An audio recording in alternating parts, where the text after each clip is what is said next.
Gestão de tempo. Será que você está gerenciando bem o seu tempo? Já parou para pensar sobre isso? Talvez para responder essa pergunta você pensou na quantidade de horas do seu dia e no quanto que você realiza durante essas horas. Quão eficiente você é no seu trabalho, quais são as tarefas e quão importante elas são para os seus objetivos. Mas será que somente analisar a quantidade de tarefas que somos capazes de fazer em um dia seria o suficiente para determinar se estamos gerenciando bem o nosso tempo? E afinal, o que seria um bom parâmetro para analisarmos se estamos gerenciando bem o nosso tempo, a nossa vida? Sêneca tem um livro que se chama A Brevidade da Vida, no qual ele conversa sobre diversas questões relacionadas à gestão de tempo. Para ele, gerenciar bem o nosso tempo seria evitar desperdícios de tempo. Mas os desperdícios de tempo que ele comenta são um tanto quanto inusitados. Para ele, desperdiçamos o nosso tempo toda vez que realizamos alguma tarefa de forma intranquila, ou quando estamos presos a algum resultado no futuro e deixamos o nosso presente ficar vazio, quando criamos expectativas demais relacionadas às atividades que estamos desenvolvendo. Outros desperdícios estão relacionados a fazer alguma atividade buscando reconhecimento, poder, eloquência, aplausos e muitas vezes aplausos até mesmo de uma plateia que nem nos importamos tanto.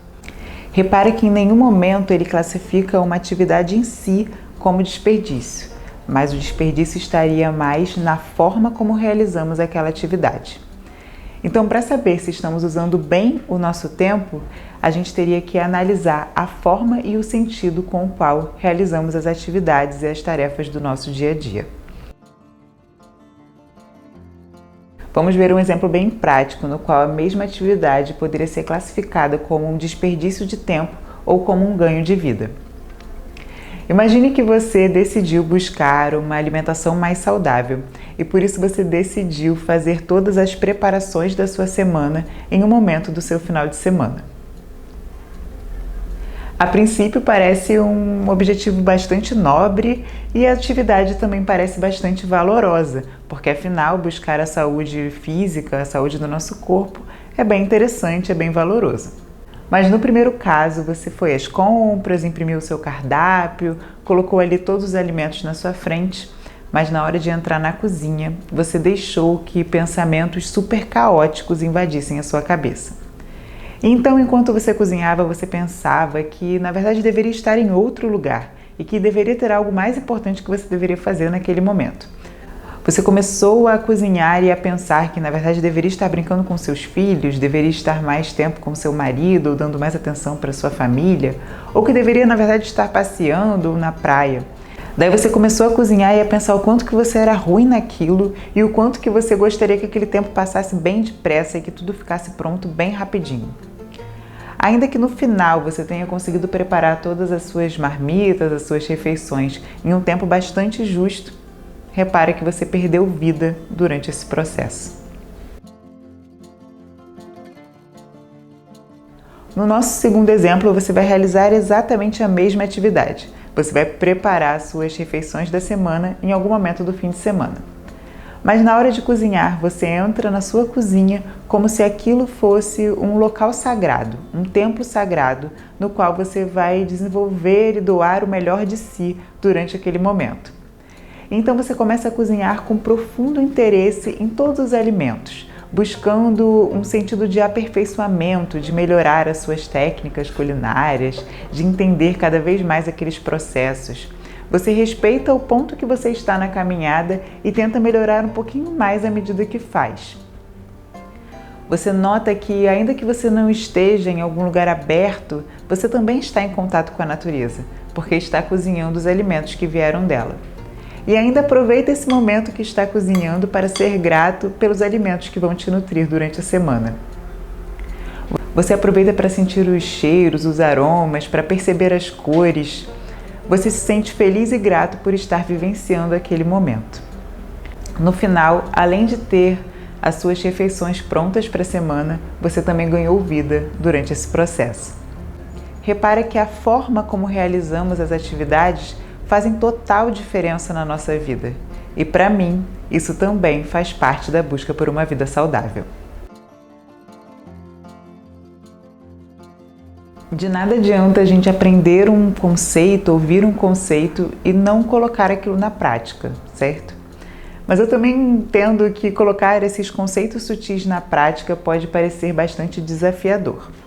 Mas o segredo está no monitoramento, no controle diário. Eu descobri que, tal como monitoramos as atividades do nosso dia a dia, as nossas obrigações e afazeres, e vamos riscando aqueles itens da agenda, nós também podemos monitorar a forma como realizamos aquelas atividades. Então eu criei um mecanismo para mim, para realmente controlar a forma como eu realizava as atividades do meu dia a dia, e é esse mecanismo que eu quero compartilhar com vocês e espero que seja útil também.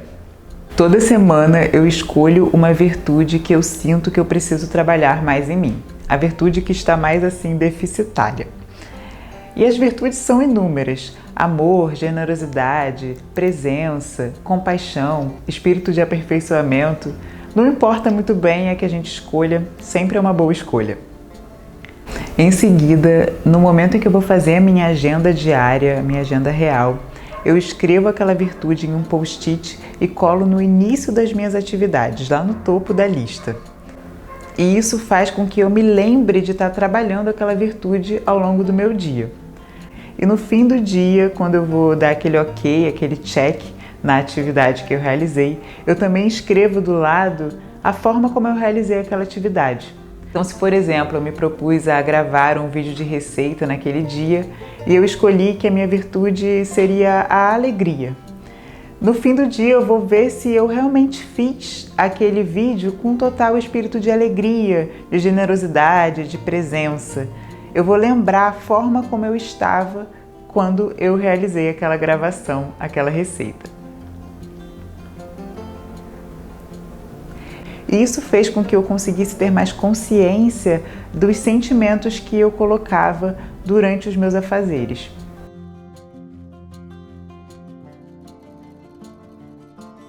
Bom, eu já falei de mim e agora eu tô curiosa. Você tem algum mecanismo, alguma forma de gerenciar bem o seu tempo?